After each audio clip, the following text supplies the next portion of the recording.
Assalamualaikum warahmatullahi wabarakatuh. Perkenalkan nama saya Fitria Dewi dari program studi Sistem Informasi.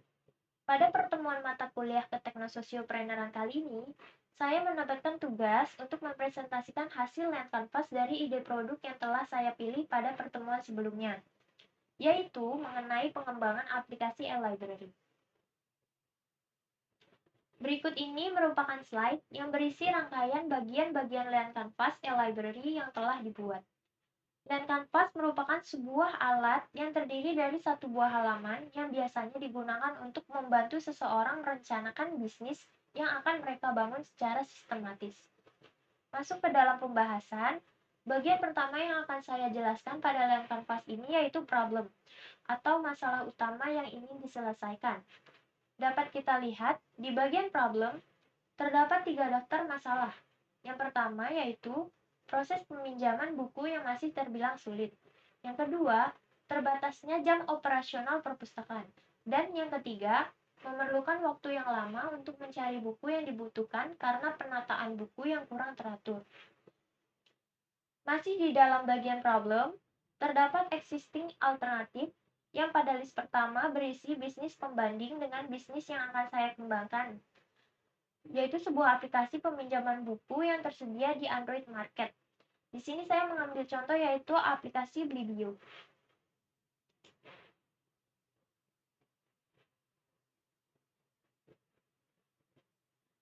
Aplikasi Blibio ini merupakan sebuah aplikasi manajemen perpustakaan yang dapat diakses secara gratis tanpa dikenai biaya apapun. Dengan penampilan yang sederhana, namun aplikasi ini memiliki fitur-fitur yang sangat menarik. Salah satunya yaitu fitur mengubah status buku yang sedang dipinjam, sedang dibaca, ataupun sudah tidak tersedia hanya dengan memasukkan nomor buku atau dengan data lainnya. Yang kedua, yaitu bisnis yang mirip dengan bisnis yang akan saya kembangkan, yaitu sebuah aplikasi yang mendukung fitur pinjam dan daftar anggota. Salah satu contohnya yaitu iPusnas.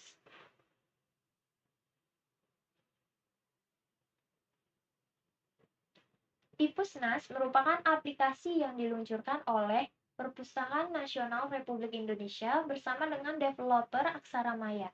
Beberapa fitur yang dikembangkan di dalam aplikasi ini yaitu fitur peminjaman buku, fitur sosial media yang memberikan kesempatan para anggota perpustakaan melakukan interaksi satu sama lain, dan fitur e-pustaka. Fitur e-pustaka ini merupakan fitur di mana tiap anggota yang telah terdaftar dalam aplikasi ini otomatis akan terdaftar menjadi anggota di berbagai perpustakaan berbeda sekaligus. Berikutnya adalah bagian solution.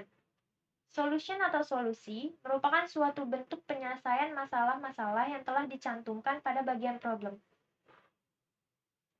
Apa sih solusinya? Solusinya yaitu menciptakan sebuah aplikasi dan website perpustakaan yang dapat diakses kapanpun dan dimanapun yang mendukung fitur pinjam dan pengembalian serta fitur search pustaka untuk memudahkan para pengguna.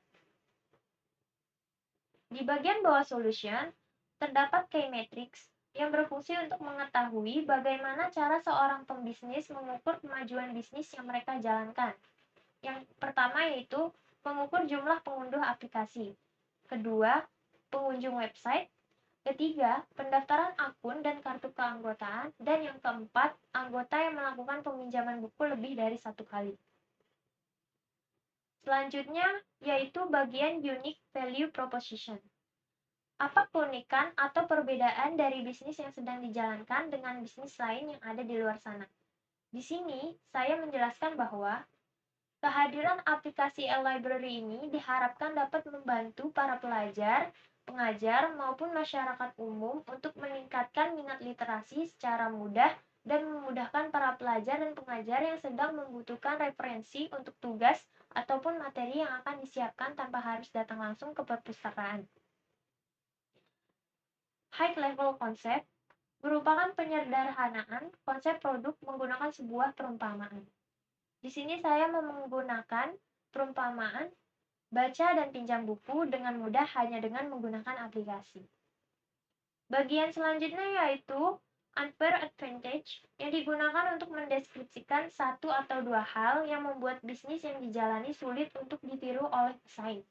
Yang pertama yaitu belum ada aplikasi library yang mendukung fitur super lengkap seperti fitur pinjam, fitur unduh, dan pengembalian secara online.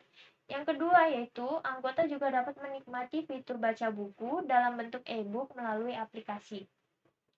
Selain itu juga anggota memiliki kesempatan untuk mengikuti seminar maupun webinar yang diselenggarakan setiap 2 minggu sekali secara gratis tanpa dikenakan biaya apapun. Selanjutnya kita masuk ke bagian customer segment. Customer segment merupakan sebuah patokan pelanggan suatu bisnis. Siapa sih yang akan mulai menggunakan produk ini? Dan siapa yang akan membantu menyampaikan testing untuk produk ini? Untuk siapa yang akan mulai menggunakan produk ini, yaitu saya mematokkan kepada para pelajar yang tidak dapat lepas dari gadget. Sedangkan siapa yang akan membantu menyampaikan testing, yaitu pengajar di jenjang pendidikan SD perguruan tinggi. Aplikasi ini juga dapat digunakan bagi pelajar SD, SMP, SMA, mahasiswa, para pengajar, serta pengunjung perpustakaan berdomisili di dalam maupun di luar negeri. Masuk ke bagian channel. Channel merupakan deretan media atau cara seorang pembisnis untuk menyampaikan solusi yang diberikan oleh aplikasi ini kepada customer. Yang pertama yaitu melalui sosial media, yang kedua website, yang ketiga aplikasi e-library, dan yang keempat gedung perpustakaan. Selanjutnya yaitu bagian cost structure. Merupakan rincian biaya yang diperlukan untuk menambah value suatu bisnis. Yang pertama yaitu dibutuhkan biaya untuk pembelian buku-buku, yang kedua biaya pembuatan software, yang ketiga gaji untuk para pegawai, dan keempat biaya untuk sewa gedung. Bagian terakhir yang akan saya bahas yaitu revenue stream. Revenue stream ini berisi deretan asal pendapatan sebuah bisnis itu berada. Yang pertama yaitu pendapatannya bisa berasal dari biaya yang dikenakan saat proses peminjaman buku. Yang kedua biaya yang dikenakan bagi pemilik kartu keanggotaan. Dan yang ketiga biaya denda pengembalian buku yang telat, 1 buku per hari. Sekian presentasi mengenai Land Canvas e-Library yang dapat saya sampaikan. Mohon maaf jika terdapat kesalahan kata atau informasi yang telah saya paparkan sebelumnya. Terima kasih atas perhatiannya. Wassalamualaikum warahmatullahi wabarakatuh.